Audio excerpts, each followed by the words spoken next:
गिबियावनो बर'खौ नायग्रो नोंथांमोनखौ बरायग्रोनाय जाबाय इउनाइटेड पिपल्स पार्टी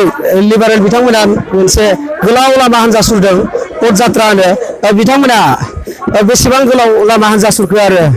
बेफोरनि सोमोन्दै बिथांमोना बे हाबाफारिखौ मानि थाखाय लानाय जादों आरो सेन्ट्रेल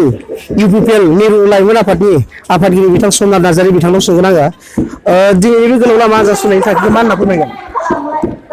जोङो इउपिपिएल हान्जानि जानानै मोनफ्रोमबो समस्थियाव जोङो बे हान्जा सुरनाय हाबाफारिखौ जोङो लाबाय थादों आरो बेबादिनो जोङो जोंनि बे सालबारि समस्थियाव थांनाय 27 तारिख अक्ट'बरनिफ्रायनो जोङो बे हान्जा सुरनाय हाबाफारिखौ जोङो लादों आरो लायै लायै दिनै जोङो जोबथा साननि थाखाय जोङो बेखौ दिनै सुनबारि आरो बासबारि प्राइमारियाव जोङो बे हान्जा सुरनाय हाबाफारिखौ जोङो लादों फुंनिफ्राय जोङो सुनबारि प्राइमारिनिफ्राय जोङो जागायबाय दायो जोङो बासबारि प्राइमारियाव जोङो हाबबाय आरो जोङो बे हान्जा सुरनायनि गेजेरजों जोङो मोनफ्रोमबो गामि गामि हाबनानै गामिनि रायजो राजा बिथांमोनजों जोङो सावरायदों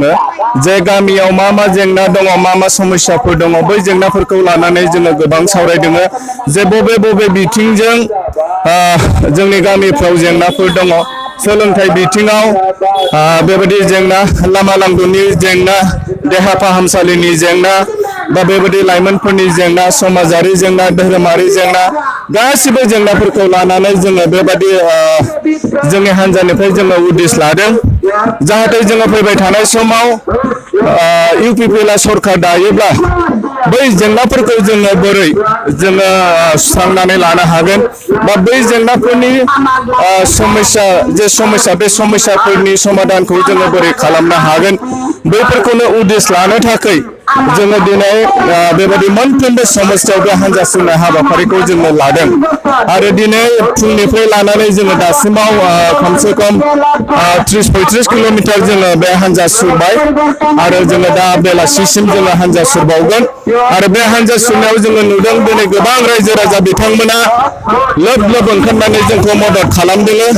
आरो बिजों बियो रोखा जाबाय जे सालबारि समस्थियाव बिनोद मुसाहारि बिथाङा देरहासार जासिगोन आरो जोङो बिथांनि देरहासार जानायनि गेजेरजोंनो सालबारि समस्थिनि सिङाव थानाय जे समस्याफोर दङ बै समस्याफोरखौ जोङो फैबाय थानाय समाव जोङो समाधान खालामनो हागोन जोङो बेखौ मिजिंथिनो हायो बिथांमोना दिनै स्निथि दिनाव आगान होबाय होनना बुंदों एसेबां दिन थाबायनायाव गासै रायजो राजा आरो दैदेनगिरिफोरा मेंनाय मोनाखै नामा जोङो मेंदोंब्लाबो जोङो बेखौ मेंदों होननानै जोङो सानाखै मानोना जोंहा मोनसे गोथार थांखि दङ आरो बे गोथार थांखियानो जाबाय जे मोनसे गोग्गो गुड गभर्नेन्स मोनसे मोजां सरकारखौ लाबोनाय मानो होनोबा साफ्रोमबो रायजो राजा बिथांमोना दिनै सोलायनायखौ हास्थायदों परिबर्तनखौ हास्थायदों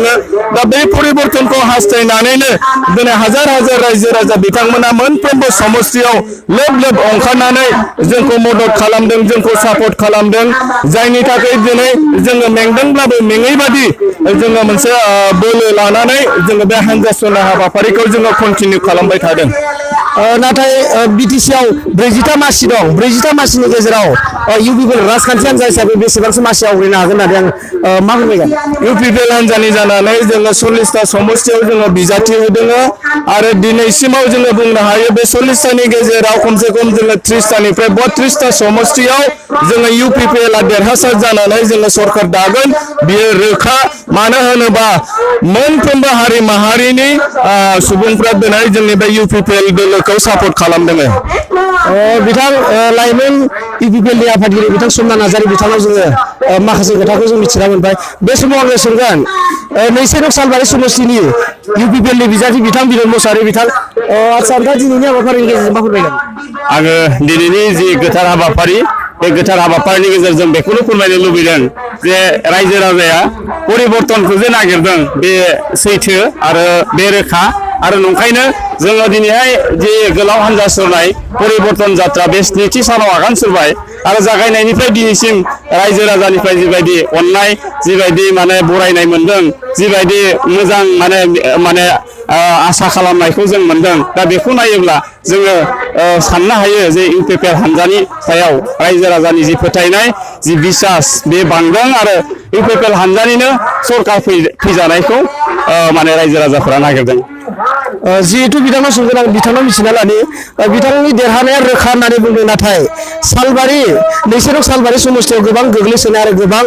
गोरिब सुबुंफोर दं नाथाय गोबां जौगानो हायाखै नाथाय देरहायोबा बैफोर सुबुंफोरनि माबायदि रोखोमनि जौगानाय खामानि मावगोन होननानै फोरमायगोन दा नंगौ 21 नं सालबारि समस्थिया बिटिसि जानायनि उननिफ्राय जिखिनि जौगानांगौमोन बे जौगायाखै दिनैसिमबो जोङो जिखिनि गामिफोर गिदिंनानै नुबाय दिनैसिमबो लामा सामाया अन्थायानो गोग्लैयाखै स्कुलफोरनि अबस्थाया मोजां नङा एलपि स्कुलनि अबस्थाया गामिफोरनि जे लामाफोराव दालां गैया दिनैसिमबो औवानि दालाङानो दङ बेखौ माने जेबो मोजाङै मावफुंनायनि थाखाय थांनाय बिटिसि सरकारा जेबो राहा लामा लायाखिसै आरो जिखिनि माने PMAY नि न' मोननांगौ दङमोन गोरिब न'खरफोर बे न'खरफोरनोबो बेबायदि न' लुफुंनानै होनो हानायखौ जों नुनो मोनाखिसै बेनि अनगायैबो गोबां जेंना दङ गामि ओनसोलावहाय जेरैहाय माने जोंनि आइ आफामोन बैसोगोरा बिथांमोना बृद्ध पेन्सन मोननांगौमोन बेखौबो मोनफुंनो हाजोबाखै दा बेबायदि जोंनि जिखिनि मोनथायफोर दङ फिसा मोनथाय बे मोनथायफोरखौबो BPF नि दैदेननाय जि बिटिसिनि सरकार बे बिटिसिनि सरकारा होफुंनो हानायखौ जों नुवाखै दा ओंखायनो जयै रायजोफोरानो एबार नैबे समाव आरो जे परिबर्तनखौ नागिरनाया रोखा आरो मोनसे जिनिसखौ जोङो नुनो मोनो जे बिटिआर जाबाय थांनाय 27 जानुवारि 2020 मायथाइयाव बिटिआर सुक्ति जाबाय बे सुक्तिनि गेजेरजों जिखिनि जौगानाय जिखिनि माने बे ओनसोलनि समाज दानायनि खोथा बे बिटिआर सुक्तिनि गेजेरजों बुंनाय जादों बेवहाय अस्त्र मुक्त समाज दानायनि खोथाखौबो बुंनाय जादों दा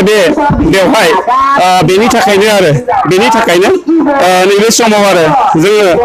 रायजो राजाखौ नैखौ खावलायगोन जे फै जों बयबो परिबर्तननि सार्थआवहाय UPPL हानजाखौ मदद खालामनि आरो मदद खालामगोन बिथांनिफ्राय जोङो माखासे खोथा जोङो बिथांनाव जोबथि सोंथि सोंनो नागिरदों दिनै 7 सानाव आगान होदों बे रेलि हाबाफारिया नाथाय दिनै बे रेलि हाबाफारियाव बेसेबांसो सुबुं नुजादों होनना फोरमायगोन दिनैनि बे हाबाफारियाव 2500सो जोंनि प्राइमारि कमिटि ब्लक कमिटि आरो जिल्ला कमिटि दिनै दैदेनगिरि बिथांमोना बाहागो लादों